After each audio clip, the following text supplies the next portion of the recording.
乡亲好朋友，大家好，欢迎收看台湾新眼界，我是阿明詹贵民。网络假释平台因为外送员小连续车祸来过身，引发着社会关心嘛，开始讨论因的劳资关系到底是头家辛劳的请工关系，也是无失头的这个关系。因为伫外送员车祸受伤哦，过身了后，牵涉到赔偿这个问题。劳动部嘛表明讲，照因的认定哦，这两个人员含伫网络接订单这个业者中间的，算是头家辛劳请工的关系哦，会要求业者负担职业灾害甲丧葬的这个赔偿哦。2礼拜来咧，嘛清查这个平台哦，这业者处理这劳工的名册。不过咧，这个平台业者就搁一概讲，因是无失头的这个关系。相关部会经调查，对着新创平台相关的法嘛经动起来。今日台湾新眼界，台湾大代志，邀请乡亲好朋友做回来对话。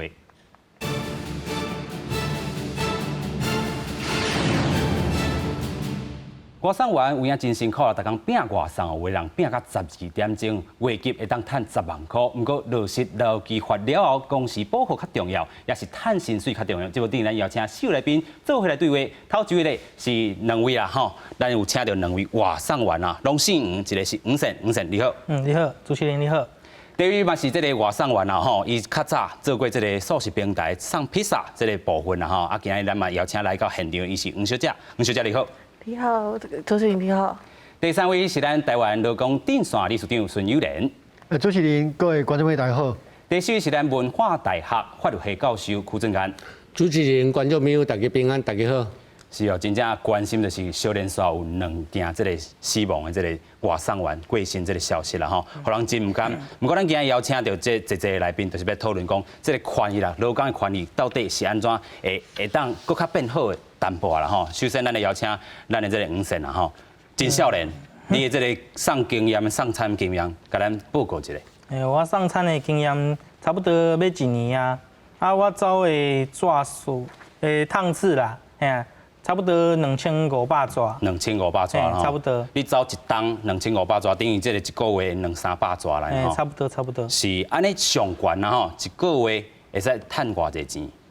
我唔是全职啦，我是兼职人员，所以我差不多一个月上悬我摕过3万外安尼。3万外是讲观众朋友爱知这3万外，伊做偌久啦吼，伊拢是拜6礼拜咧做啦吼，所以这3万外等于是讲你一个月做8工，啊平常时可能开1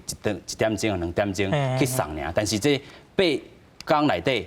你一工爱做偌久？差不多是12点钟左右。是，这12点钟一般的这个工时啦吼，这个工作时间是差不多8点钟，你若加班4点钟袂当超过12点钟，但是这12点钟，咱咧讲。这个趁钱有数，性命爱顾。这12点钟内底，你爱专心投入，尤其是你骑汽车。所以这中间这个危险，你较早敢有体认到？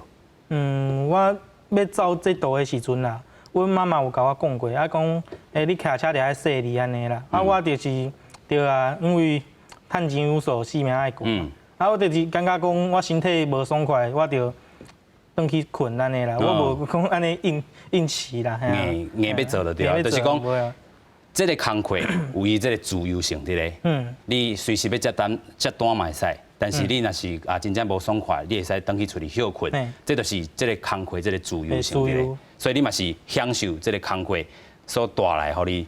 第一是这个钱的这个部分，可能一件60块至70块，你会使一单就赚起来。一个月200至300单，安尼接起来，一个月要3万块，这是你感受到伊这钱的部分。自由度嘛是你享受的吼。继续咱要请教吴小姐啦吼，你嘛是还少年，你做偌久啊？我做这道差不多是3个月尔，7月开始做到今嘛，然后今嘛做到差不多260多。是260单啦吼。是，所以安尼赚起来，这阵安尼赚偌济钱啊？这阵我一工上济差不多2000几块。差不多是安尼，一礼拜有上济才2万块尔。咱头甲观众朋友小概讲吼，这个咱的这个吴小姐，伊过去较做这个胖吼，做师傅，做年半的这个时间吼，过去送披萨。过去咱送披萨，大概嘛知影，拢是用这个机车咧送嘛吼。机车你可能爱敲电话去到这个披萨店讲我要订什么披萨，尾啊就由这个咱吴小姐还有这个服务人员来送这个披萨去。其实咱拢知影送披萨有这个时间性，20分钟、30分钟，你也无送到位，这个披萨伊可能是免钱互这个消费者嘛吼。咱等下过来讨论讲，其实这个网络食食平台嘛是有安尼机制，但是咱要讨论的是讲，伫过去你伫这个披萨，这个素食业者，伊所互你的保障是啥物？你较早嘛送过这个披萨，啊，甲现主时你参与着这个网络食食平台，因上大这差异伫倒位？因为他是讲送披萨是用公司奥多拜，啊，公司奥多拜就加油啊、保养啊，就是公司出钱，啊，即马家己用奥多拜送就是家己要加油，家己要换机油，家己要保养，啊，轮胎若破轮啊，是讲歹去，都是要家己处理。是。啊，若是讲公司奥多拜歹去，就是公司负责。是。那出代志的时阵，公司会卡你负责讲你受伤还是休困时阵，迄个医药费嘛有。所以是伫公司真正是有较有保障啦吼。但是这个薪水部分呢，是毋是差伫遮？薪水部分就是一礼拜差不多要50点钟以上。因为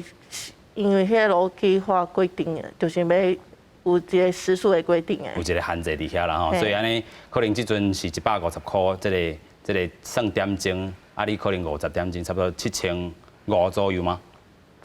差不多是安尼吼。阵一个月差不多2万外。是啊，一礼拜差不多。那是50点钟来算，应该是7500啦吼。啊，4礼拜差不多要3万，有遮济吗？无遐济啊。无遮济。就是25000差不多。所以要看，因为这是这个上限啦吼，所以嘛是要看你实际这个时数是偌济。不过咱安尼都听起来有比较啊，就是讲过去啦吼，这个素食平台因会有提供这个团体这个保险，机车嘛是公司的，啊，佫有啥物是这个对劳工的这个保障嘛是较有的。不过现主是咱特别来看讲，因为这回这个连续假期内底有2件死亡的这个食食平台是上产完这个意外的3星，所以咱唔才有即阵来讨论。但是昨日这个劳动部已经认定因是这个请工的这个关系，但是对着是毋是全面拢甲这个外送员，甲因算作是这个请工的关系？现主是劳动部只是以个案来处理，咱来看下这个会回这个新闻报道。国庆连假，小连续发生2件外送员车祸造成死亡的意外，外送员的员工权益引起关心。劳动部10时就针对Foodpanda和 Uber Eats 进行劳检，确认2名死者的外送员甲业者是属于雇佣关系，要求2间业者伫拜二要提出所有外送员的劳工名册、工资清册和出勤记录。受到那个公司的指挥，那个提供劳务，所以我们认为这个业者跟发生车祸死亡的外送员具有那个一定的那个指挥监督关系。那我们检查的结果发现，公司目前还没有提供劳工名卡、工资清册及出勤记录，那这部分是违反劳基法的规定，我们依照劳基法规定给予裁罚。劳动部这案数指出，经过调查，2名死亡的外送员，业者要求指定工作时段必须要穿制服，保温箱搭公司的大纸。劳动部认定公司有指挥监督权。劳动部表示，会要求2间业者提供职灾补偿，嘛要伫2礼拜内专案检查所有外送平台业者。过去外送员大部分都和业者认定公司冇失头的关系，报道健保等等的保障，并没有享受那种劳保的制度，所以有些人可能会自己去外面加保，而且等到天气越差的时候，客人就会等餐等得越久，我们可能就要越快的骑车，在天气不佳的情况下，然后我们无论风吹日晒雨淋，全部认为是雇佣契约还没有，他们只是针对这2个死亡的这个代送员，劳动部他迟的不敢去做全面的认定，也就是说，他一直认为说这个应该是要 case by case 去做认定的。劳动会学者指出，伫咧国外、西班牙、美国加州拢已经认定美食平台外送员是员工雇佣关系。伫咧日本虽然无承认员工，外送员有造成 Uber Eats 工会，并且提供伤害险死亡给付的保障。记者综合报道。劳动部是安那唔敢全面来认定这个外送员是这个请工这个关系，咱今麦就来好好来讨论啊。先请这个理事长，是安那唔敢全面来认定。其实这个问题吼，全世界拢有啦吼。最近发生这2件代志，咱嘛感觉非常不幸啊，就是讲。头拄仔其实吴小姐讲的吼，伊讲过去伊做迄个伊是请工的，其实公司拢迄头家有伫咧嘛。迄个头家甲新劳的关系有伫咧的时阵，法律上啊，咱邱老师是劳动法的专家吼，法律上所有雇主的这个义务，伊拢爱去做嘛，爱去做嘛。所以我想讲，其实这部分这届因为这个代志，劳动部去调查哦。差不多卖讲业者的名啦吼，A 业者差不多3万几个啦吼，啊 B 业者差不多2万几个哦。其实这2、3万，差不多加起来5万几个的人，每一工拢伫咧街头，拢咧走，拢咧送货哦。那讲实在吼，我是感觉讲一件去认定一件来讲吼，未来可能。我嘛认为讲劳动部应该爱是全部去认定讲这是一个受雇的关系啦。是。哦，无个下一个倒落去咧。咱要安怎？其实即马就是讲，整个社会，整个台湾社会对有一群人哦，遮辛苦伫咧街头咧走动，但是因无任何的保障。这件代志是无法度接受，所以我讲劳动部做了这件以后，吼，应该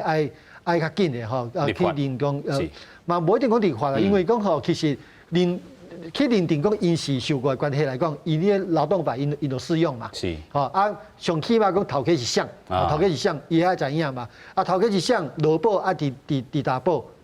因为即马就完全无保险嘛，完全无保险来讲，发生啥物代志？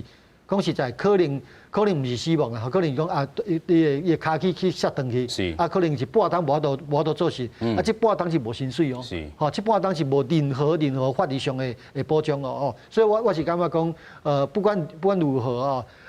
这件代志以后，整个社会，不管是官方，不管是业者，不管是劳工，不管是迄个消费者拢爱认真去面对这个问题。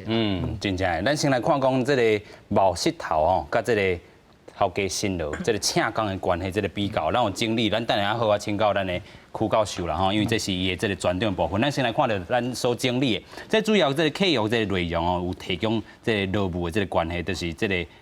头家辛劳，这个请工的关系。啊，若是冒石头咧，这个一个时间内完成一定的这个工课就好。啊，咱头搭有讲到这个人格啊、经济啊、组织的这个。从属性啦吼，这个劳动契约是请工的关系内底就讲到。啊，其实什么叫做这个人格这个从属咧？伊就讲吼，头家辛劳有指挥、监督、命令这个关系。经济这个从属上面，伊讲吼，这个从属无论你是这个案件算薪水啦，每单60块至70块啦，因为这个袂当讲，因为这个算件关系，就算是冒石头。啊，组织的这个从属性是什么咧？组织的从属性就讲，大家外送完，敢来当。属于这个特定的这个平台啦吼，啊，咱看冒石头这个部分其实拢是无的吼，啊，适用这个法律，咱看到请工关系是劳基法，啊，冒石头这部分是用民法来做处理啦吼，啊，民法188条，伊讲，互请的人咧，因为这个执行职务不法侵害到其他人的这个权利，这个辛劳头家啦，甲这个可能是辛劳这个行为人，爱连带负将这个损害赔偿这个责任，啊，这个咱看到请工关系这个。头家一定要负连带责任，但是若是这个冒石头的部分有分2种啦吼，无指挥监督甲这个有指挥监督，无指挥监督是啥？就是讲这个头家唔免负着连带赔偿责任，啊有这个指挥监督这个这个头家咧都要负起连带赔偿这个责任啦吼。安尼听起来，其实请工的关系真正是对这个认定来讲是较宽的啦吼，就是讲啊，你主要有这个人格、经济，还是讲组织，这个你属于这个某一种部分，对当是这种请工的关系，咱继续请这个区教授。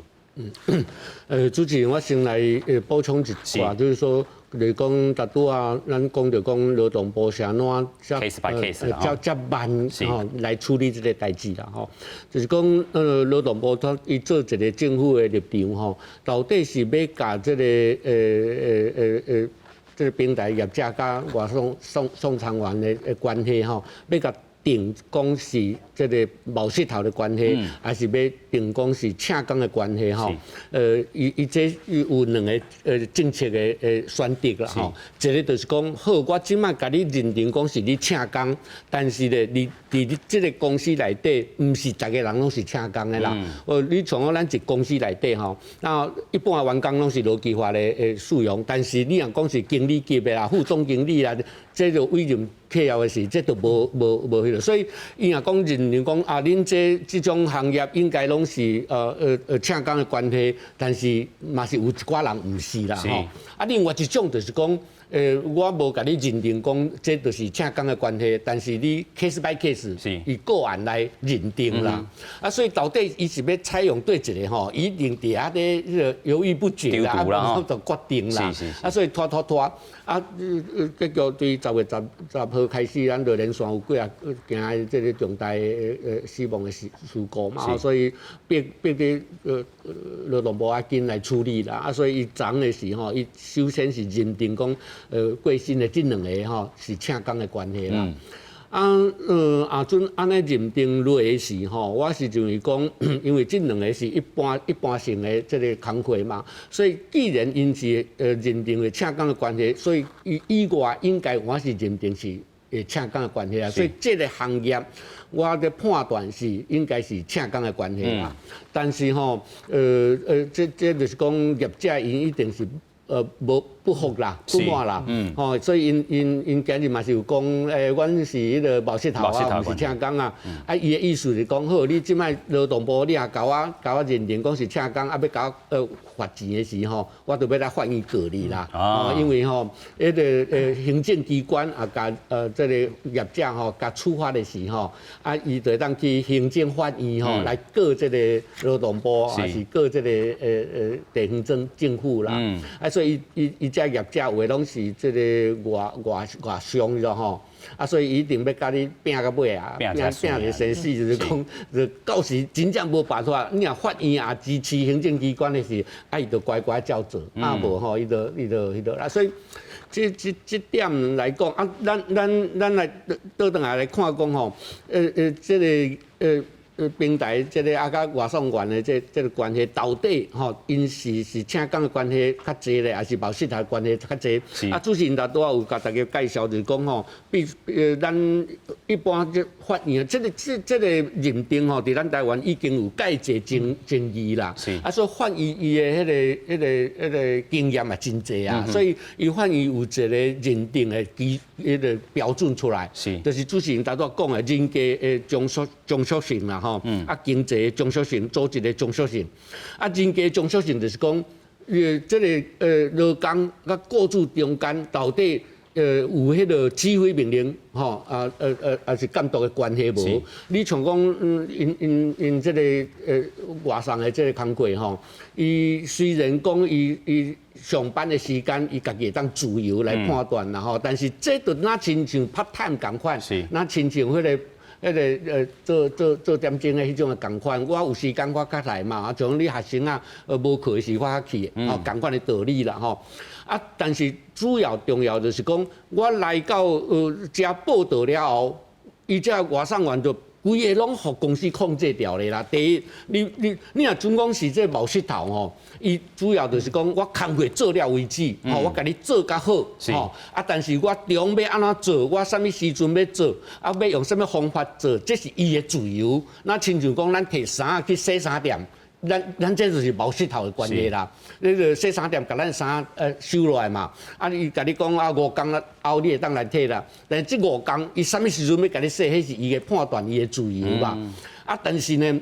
咱这外送员伊去报道了第一伊就开始一定要穿因的制服啦。第二就是讲伊在送的时后壁一定载因迄个不管是Uber Eats啊，是迄个富士胖达迄个箱啊，第三伊都摆顶头甲你搭一个贴纸啊，过来就是讲伊在送的时伊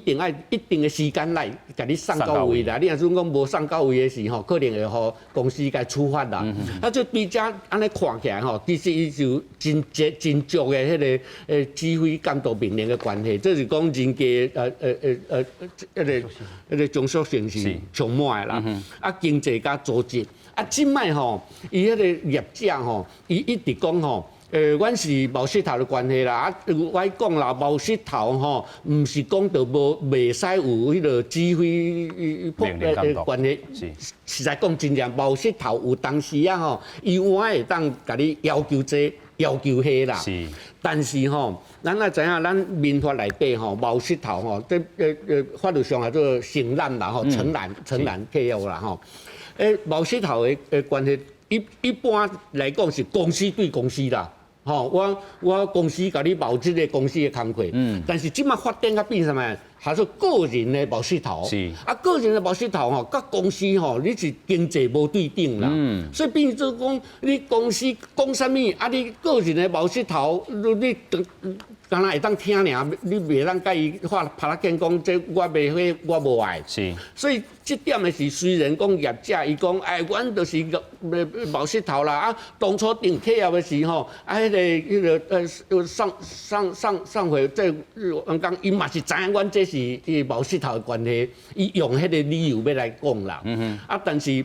即摆就是讲，因为咱台湾吼，真正个人的劳工啊，甲个公司准讲是冒失头，其实伊嘛是充满互伊指挥监督命令的关系啦。所以这是讲这认定的时候，袂当讲哦，因契约就是冒失头，就是冒失头。吼，你来看讲，这个个人的劳工到底伊有偌济的能力，会当甲公司底下画拍拉片，这无可能的代志。所以吼，咱台湾吼，甲迄个别个国家无啥共款，因为咱台湾的劳工吼，迄个加入工会较少啦，比如足少的，所以无工会伫就互因做靠山嘛。啊，你无的是你敢若个人的劳工要去甲迄个业者吼，要去讲人业者甲你讲，你一定要穿这衫，你一定要做这工课，你根本就只有接受嘛。吼，所以其实你若从对法律上对这个三个中属性判断来讲的是，其实我是认为讲，因真正是应该是迄个正当的关系啦，嘿，啊有劳基法的适用啦。是，咱等下过来好啊，请教两位啦吼，黄先甲黄小姐到底这正当的关系，对恁要送平台吼，替因送，啊要趁钱，才可能这个劳基法较有保障，但是趁得到钱，嘛是可能是恁上关心的。但是咱来看讲世界。这个国家吼是安怎认定？是毋是员工辛劳？这个劳工辛劳这个关系啦吼，请工的关系。咱来看到意大利甲西班牙啦，咱看因法院安怎讲吼？因讲法院判这个外送员应该互看作是这个员工啦吼。因为执政党嘛推动这个立法，啊西班牙这个部分哦，法院认定这个外送员是公司的这个员工。不过咧，看到这个澳洲甲这个美国、日本哦，因是用到澳洲，伊讲公平劳动委员会有2起这个判决啦，伊是矛盾的，所以这政府无去表态。不过美国咧，咱看到这个加州啦吼，这个加州咧有这个 AB5 bill 吼，自2020年开始，甲这个叫车平台 Uber 甲外送平台DoorDash 这企业合作啦吼，因要去认定讲这个片面业者吼，甲这个外送员认定是独立的承揽人员。法案呢，还佫受到这个州议会来表决。啊，不过我看到日本的 Uber Eats 因同意就甲这个外送员因提供伤害险啊，甲这个死亡这个负担的这个部分啦吼。咱其实头拄仔嘛讲到这个经济无对等啦，这个承揽关系过去是这个公司对公司，啊现主是公司对个人，尤其是外送员，你看这拢遐少年这个外送员，咱看全台湾差不多外送员有8万外人吼，真侪外送员拢讲。啊，这真正是做线工啦，那是趁无钱，不过因专心投入。咱头问过，一礼拜啦吼，做2工拜6礼拜，啊8工安尼来趁3万外块，啊逐礼拜呢超过有的人是超过40ton，是真忝头这个工课。不过咧无劳健保发生事故，干那家己去纳啦吼，实在是无合理。咱看以下报道。伫咧台北市的大路小巷徛乌托邦送报，无一捆头的功夫，小夫妇的好食米5分钟以内就送到人客引导的门卡口。不离个桥多摆是肉包铁，伫咧大路软来软去，看起来特别危险。尤其是为着要加接规张单，赶时间抓来一直发生意外。真侪外送员表示，因为承揽关系，业者无保劳健保。我们是所谓的没有劳健保这一块，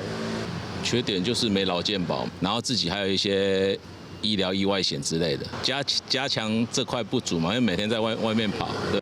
唔拿无保劳健保，发生事故该家己承担。趁无够钱的外送员就认为，这根本就是高风险的行业，甘愿去找一份有劳健保的工课。去找有劳健保的工作做，会对自己有比较保障。这家店也要外送的话，老板也会提供我们劳健保的那个第三责任险的那种福利。针对餐饮外送员的事故，富平达选择发声明稿来回应，强调讲虽然外送员拢是承揽关系，啊，毋过提供比法定规范较悬的保险保障。保险的范围佫包括死亡、残废、第三人体伤等等，甚至佫有跑车事故的财务损失。另外 ，Uber Eats 嘛发声明佫表示，甲外送员是承担关系，除了有经济险以外，嘛有加保雇主保伤险。不离个目前敢若高雄、屏东、桃园地区有保，若是发生意外受到财损、薪损相关的保险金额是200万。不离个若是其他县市的外送员，即卖也佫在敲测当中。那实质上就是一个受雇行为。平台业者对于负评，他有一定的惩处的权利，他有锁他的接单的这样的一个权利。这符不符合我们在一般认为雇佣关系里面的人格从属性的要件？劳工团体认为，劳工承揽关系去互滥散用，主管机关必须要订定相关的规范准则，而且重点是伫咧雇主。若是所有法定责任拢是爱外送员家己来承担，这无公平，而且嘛无合理。记者综合报道。这个发生事故，拢爱家己去负责，真正是对这个外送员，咱头先嘛讲到有8万外的外送员哦，这两件代志真正互人开始重视这个问题啦吼。咱继续来请教，你有劳健保无？无。无。有想要加保无？我个人是无的，因为若是加保了，你的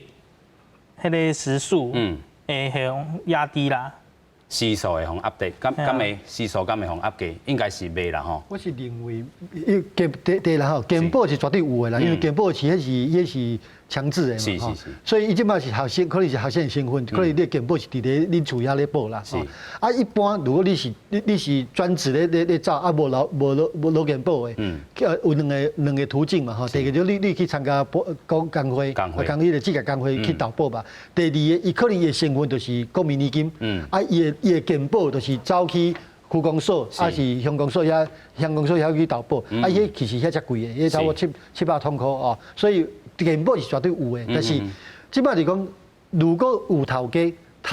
伊替你保劳健保，伊迄是伊的法定的一个义务哦，所以其实这就是重大的差别啦。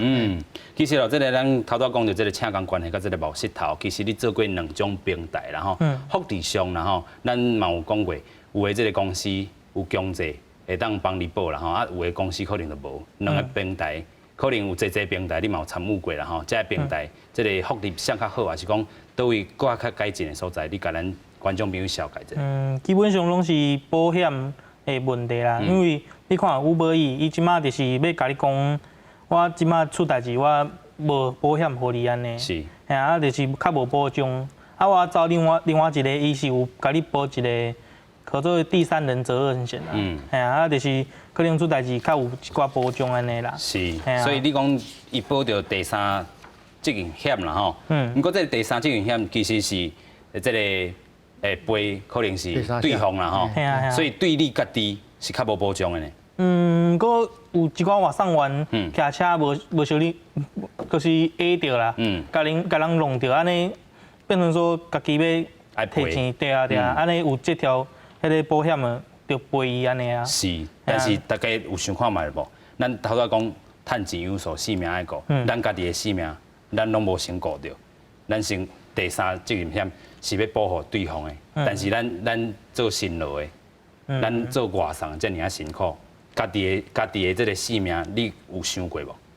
有啊，所以我家己身体若有较差，我着袂。出去走安尼啦，啊，若是身体好，我才会出去走啊。是，系啊。所以头拄咱嘛讲到啦吼，就是讲这个劳保加保的部分，即摆若认定是这个请工的关系，这个头家一定有啊。所以这个关系就当适用这个劳基法，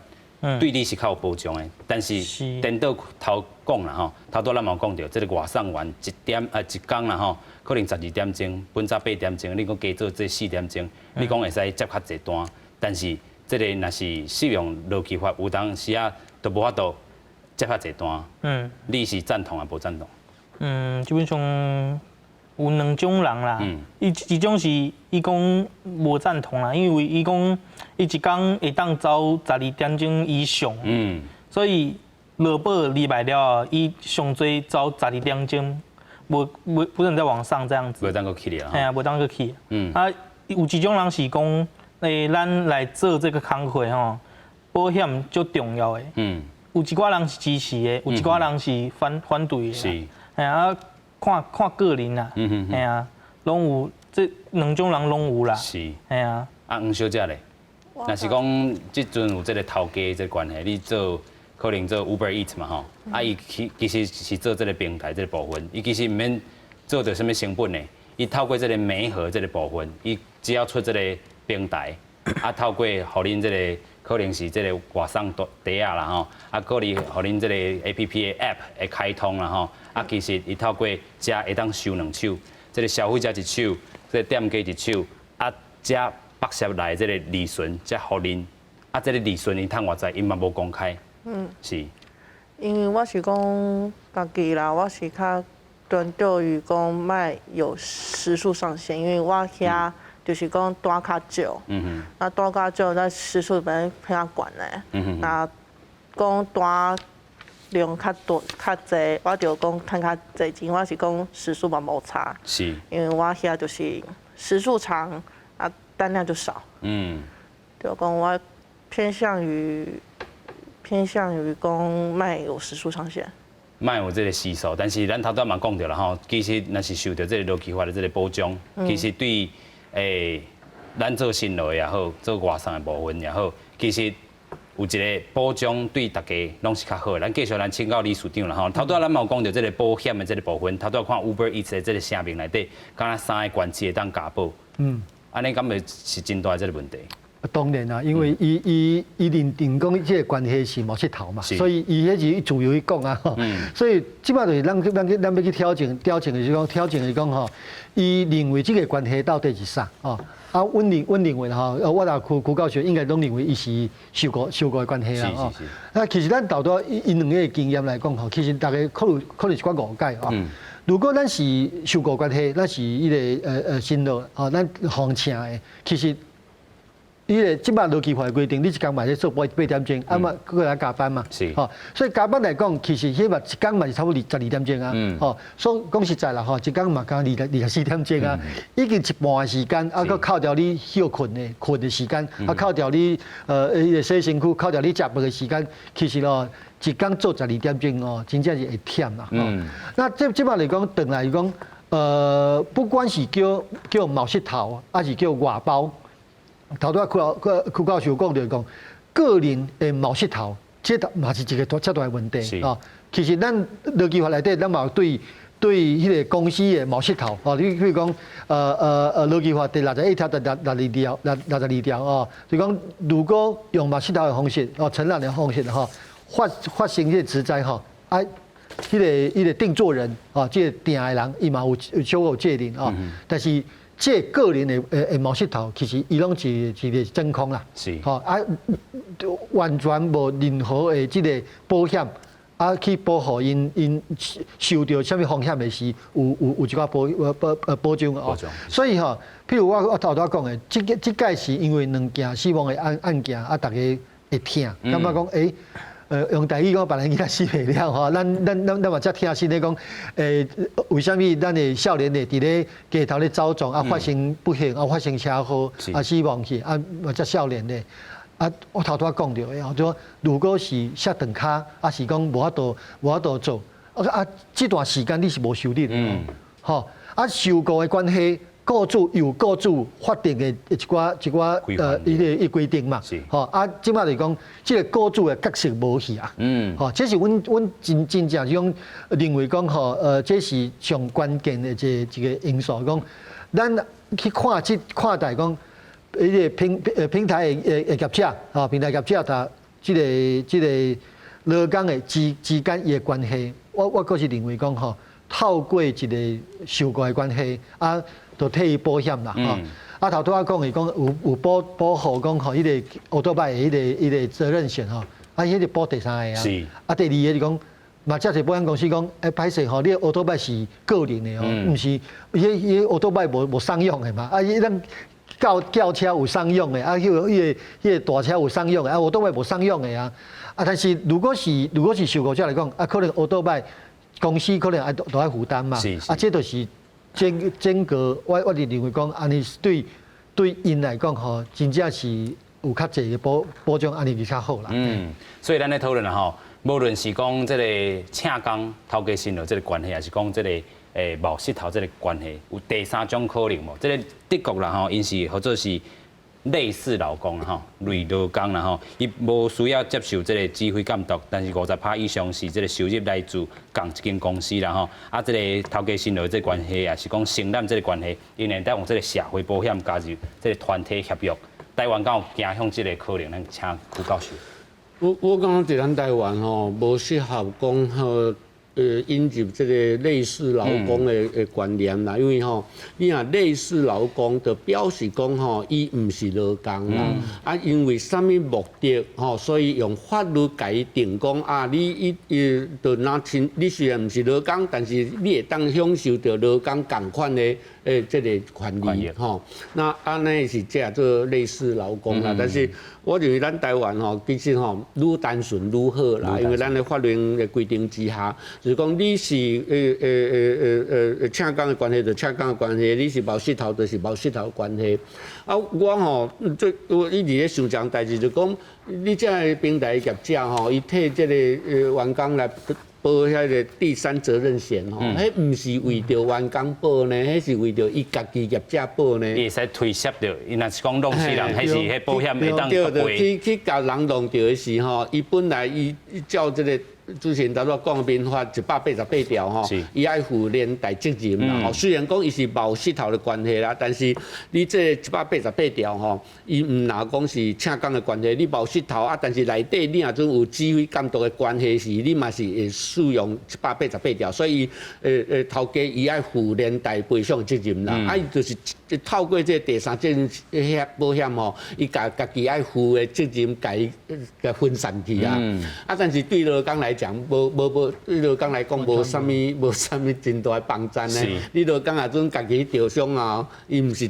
迄毋是第三责任项，家己受伤无赔啦。所以吼，真正对劳工的保险来讲，对劳工的照顾来讲啦，吼，外送员来讲，应该是爱有劳基法雇主的责任啦，吼，伊有一个迄个职业灾害保障嘛。啊，伊这是怎么就无过失责任啦，就是讲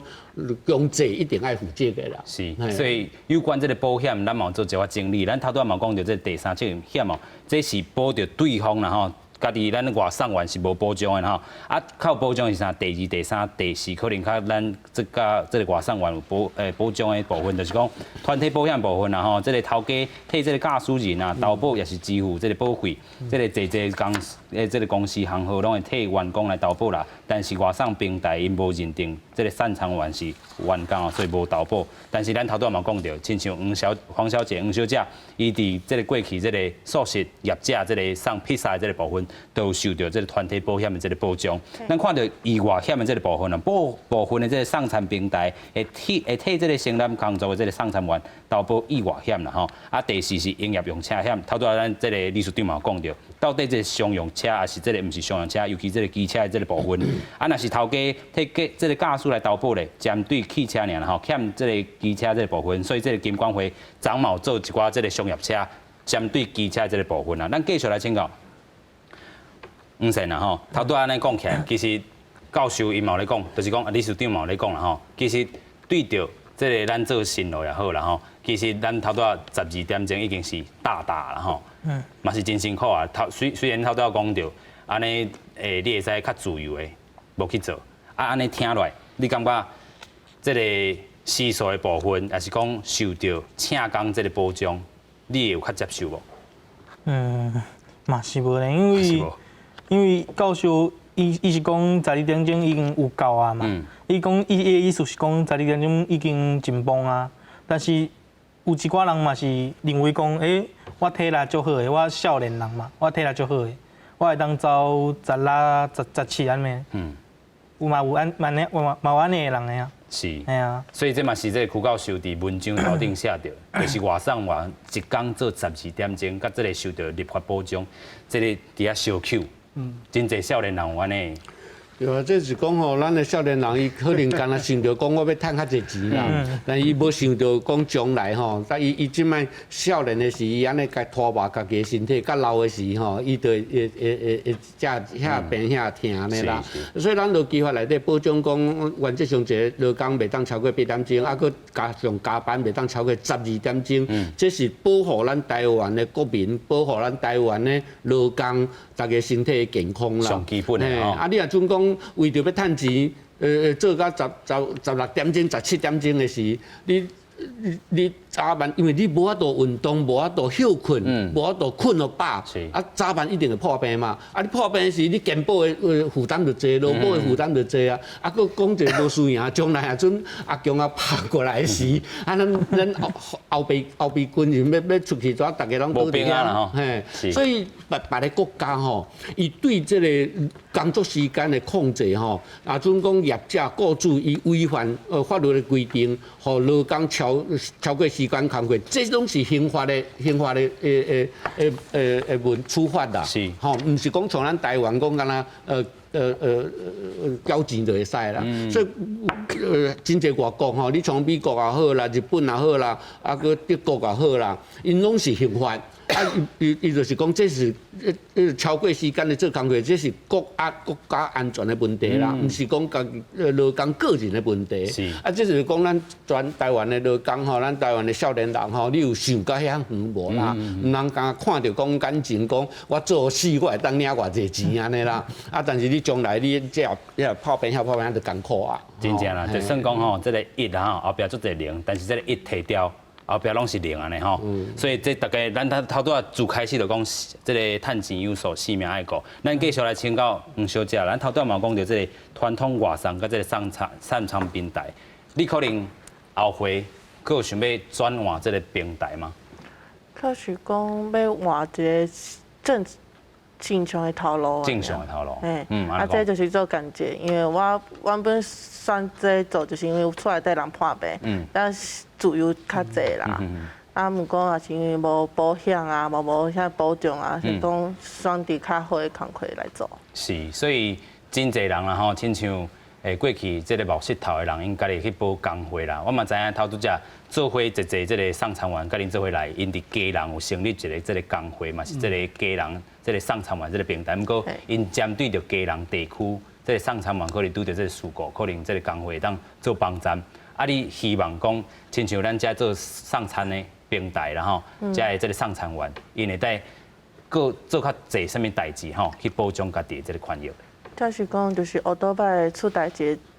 事情啦，因为就是弄人啊，或者互人弄着，就是无人做处理啊，就是安尼啊。是，所以你咧？你讲处理嘛？嘿，工会这个部分，若是讲真正成立，因为即阵现主席听起来，敢若家人有这个工会啦吼，啊，工会其实会使做的代志，就是讲，家己若是这个头家无帮你报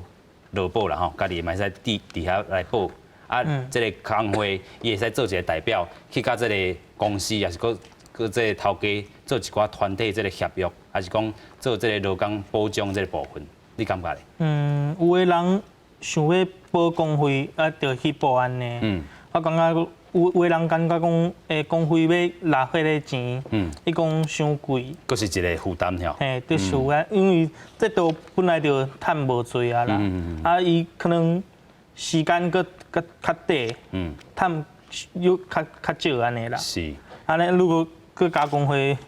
钱一直出去啊，钱都保去啊，嘿啊，钱直保去啊，无趁钱啊，是，有个人是安尼啦。其实工会保负担嘛较悬啊，因为咱如果雇主替你保来讲，你差不多负担20%嘛，是，你工会雇你家己负担60%嘛，所以差3倍咧，对啊，是，所以啊，佮有头拄仔讲的，讲毋是干那人会破病啊，车嘛会破病啊，你如果安尼来走吼，一工走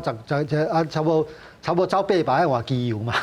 吼爱换迄个乌油嘛，吼，所以你走来讲，其实乌多摆嘛走啊害去，家己成本嘛，家己成本嘛，家己吸收去啊嘛，吼，所以其实吼，我会感觉讲吼，有时是一个观念转过来，是，我举一个例啦吼，亲像以前的迄个素食的迄个外送的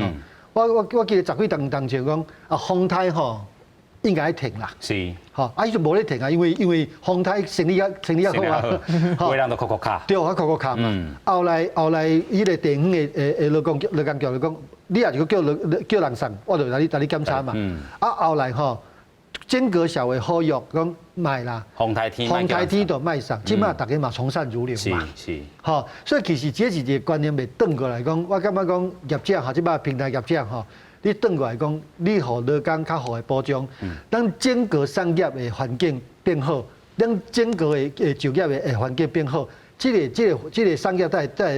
在永续嘛，带在行落去嘛。如果大家讲啊，做暂时的，未来这产业就臭去嘛。所以我一直感觉讲吼，有时间要转者，倒转来，其实阮上在乎的就讲吼。发生代志，雇主伊的责任袂讲走去。是。吼，如果伊走起来讲，其实吼讲较歹听来讲，都是外送员、外送员吼，即劳工吼，家己去承担所有的风险。我感觉这是无公平的啦。是，咱先来看讲即个平台业者安怎讲？伊讲吼，因即摆飞回啦，佫是咧讲即个冒失头即个工课，但是因即个安尼飞回到底这要安怎认定？咱先来看伊安怎讲。Foodpanda 重申，本公司与外送伙伴的合作关系为承揽关系。面对这样新形态的劳动力需求，本公司因此采取较为适用的承揽制度。Foodpanda 一直以来恪守当地的法律。那我们在建立外送伙伴承揽关系之前，已经仔细研读台湾的法条，并且咨询台湾本地大型的律师事务所，在理解此营运模式符合台湾的法规，一切合法合理的原则之下，才开始营运。因讲这是冒失头的这个关系啦，因嘛去请到大型这个律师，这个来做事务所来做一个保障啦。但是因安尼讲，现主是这个劳动部已经认定这是请工的这个关系啦吼，所以因安不会，因真正要推卸这个责任吗？老师？我咧想啦，这个对因企业来讲啦吼，这是因应该会当想出因会行这条路啦。可能伊背后的律师事务所，我甲伊建议讲，无紧你著甲伊拼嘛，甲伊拼了，你著拍官司事务所就有收入嘛，所以迄个塞容伊讲，你著安尼讲，你著安尼甲讲，甲伊对下落。因为吼，即种安尼啦，你即摆。阵讲像我负责胖大啊，因若讲好啦，劳动部讲请工，我就请工的时吼，律师事务所变讲叫拍面呢，嘿，因为当初甲讲会使迄个冒失头啊，所以伊安尼做啦。其实啦吼，我感觉咱这个平台业者吼，以及台湾吼，是利用咱台湾的劳工的弱势吼来。伫台湾趁真侪钱啦，因为吼，主持人头讲的，伊唔免买土地，唔免买机械，唔免用原料咧，伊干那用人工尔咧，伊一单吼，你迄个餐厅吼，伊抽30%的30%，差不多吧吼。是，嘿，餐厅其实拢嘛哀叫啦，因讲根本就无趁钱啦，伊是趁的，就是讲是希望通过这做广告的作用啦，所以吼。咱有一句话来形容，就是讲，用别人的肉体去趁钱的生理，人类有史以来拢无断绝过。这嘛是同款啊，因为业者用迄个，所以我常咧咧想就是讲，希望劳动部会当搁较硬起来啦吼，就是讲请工关系就是请工的关系啦。咱法律吼，法官司法迄方面吼，爱相当的了解咱台湾社会的状况到底是安怎，唔通干那用迄个家己迄个象牙塔内底吼法律的思想来判断啦吼。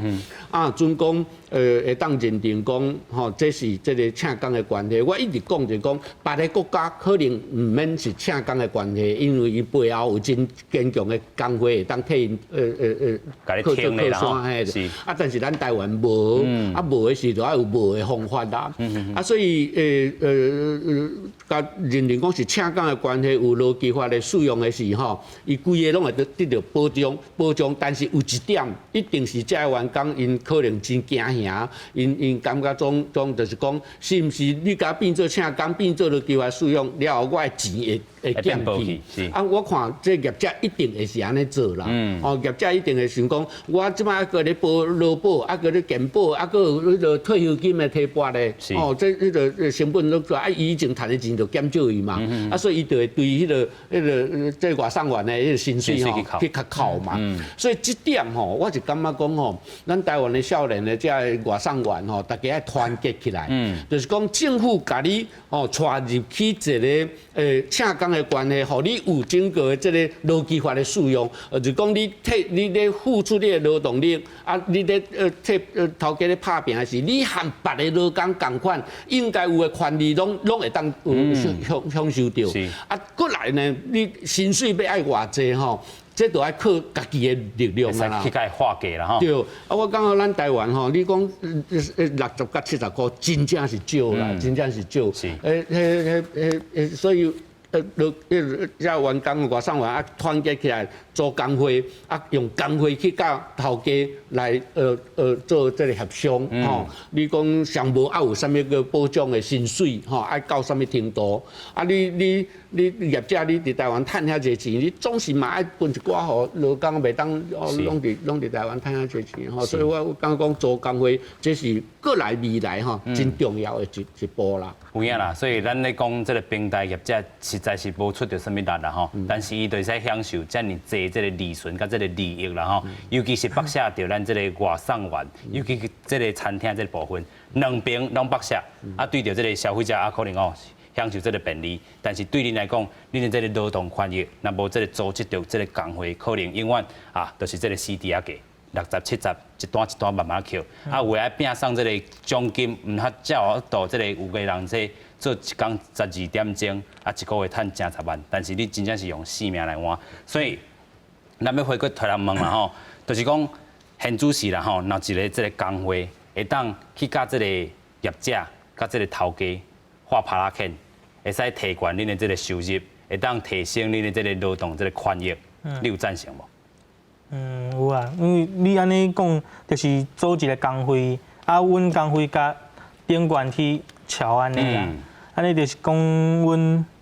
迄个较有保障安尼啦，系啊。是啊，黄小姐咧。我嘛是较赞同的，因为保障较济，钱嘛较济，而且嘛慢慢烦恼讲后壁问题较济。是。尤其即阵咱是看到这个死亡这个案例，那是真正是吊伤，亲像有植物人这种现象，迄是。年久为深，尤其拢外送员拢是少年人，你要甲30岁、40岁、50岁、60岁，拢伫遐，这可能毋是你可能一单60、70块安尼赚起来所有的这个钱啦吼。所以咱要搁继续来请教理事长啦吼。咱头段嘛讨论着讲，这个咱这个工会这个部分，这个少年人，这个少年的外送员，因为当安怎来去组这个工会？其实前阵啊，马来西亚诶，Foodpanda 嘛是咧抗议啊，嘛是咧罢工哦。伊咧罢工咧，遮济人罢工咧吼。啊，欧洲嘛共款吼，你讲我固定时间我无要接单，吼，我要甲你拍拍拉欠嘛，讲你随你花，因为过去拢随你花嘛，吼，过去拢是拢奖金嘛，伊咧设计嘛，吼，所以有一寡奖金的设计的方式讲，互你去走，吼，到拼命去走吼。但是我讲未来吼，组工会绝对是一个方向啦吼。啊，因为即摆世界有一寡经验来讲，伊可能嘛用合作社的方式去打平台业者吼来对抗吼。啊，有些嘛用工会，但是组工会来讲，我感觉讲是未来哦，这类少年如果咱认为讲咱要伫这度爱继续行落去吼，真正是爱透过这个方式来争取家己的权利啦。是，所以咱真正来讲吼，这个网络系统接单啦吼，送餐人员真正是咧卖命。啊，这款这个公司伊咧四界拢有啦。咱唔能干那是 Uber Eats、Foodpanda， 咱个有这 Deliveroo 啦吼，啊过去个 Honest Bee 啊、诚实蜜蜂啦吼。其实诚实蜜蜂已经收掉的，不过咱会当看到行政院长这个苏清昌伊嘛讲吼，这劳动部唔通个这个订惊死啦、放惊飞啦吼。明仔若是个有这个大型连锁这个事件吼。这个业者，若是搁出这款代志，劳动部唔通搁拄着代志，就是掠的时阵惊死啦吼，但是放的时阵佫惊会飞去。咱继续请咱的曲教授啦吼，最后甲咱总结一下啦吼，就是讲咱头拄这个少年的意见。你的意见伊嘛有听落去啊，就是讲这个工会这个部分啦，但是讲这个小 Q 的这部分，因心内也佫有这个疑虑当中啦吼，如何化解因这个少年人？头拄嘛有讲到念一个转折，但是因有啥物佫较好方法吼，继续去进行。我看吼，这个劳动行政机关嘛是要负一寡责任啦吼，就是讲咱的这少年外送员吼，因其实本来无啥捌这个法律啦，所以变讲业者甲因讲安怎，因就相信安怎啦。因讲这就是一般的工课就是这无失头关系啦，所以恁就安尼做就对啦吼。所以伊甲迄个你像讲媒体咧报讲会当到10万块、10几万吼，迄是我咧讲，迄是